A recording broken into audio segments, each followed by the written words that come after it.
दादाची करवली निघाली. दादाच्या लग्नाला सगळे सबमिशन प्रेझेंटेशन करून हे सगळं प्रेझेंटेशन सबमिशन होतं, त्यामुळे मला दादाची हळद काही भेटली नाही.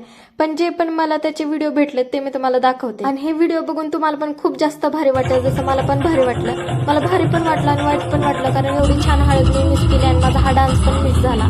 पण दुसऱ्या दिवशी सकाळी माझं सगळं प्रेझेंटेशन वगैरे झालं. मी लगेचच गेले लग्नासाठी. गेल्यानंतर तर लग्नाचं टायमिंग होतं चालतं, मग मस्तपैकी साडी वगैरे घालून आवरून घेतलं. आणि मला तुम्ही नक्की सांगणार आहे मी कशी दिसते.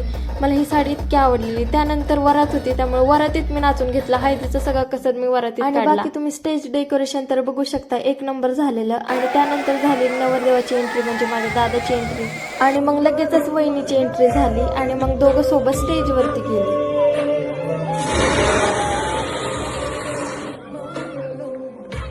आणि मग त्यानंतर ना नवरा नवरीचा मस्तपैकी डान्स झाला.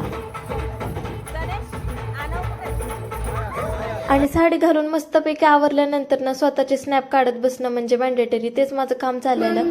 तोपर्यंत दोघांचं लग्न लागत होतं, विधी वगैरे चालू होते, तर याबद्दल मी काहीच बोलणार नाहीये.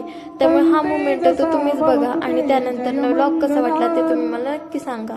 कत्वान कट्ट मुदरौ इव गपिनीयां चिंचाय दूत वचनं जनकाय महजे संतेन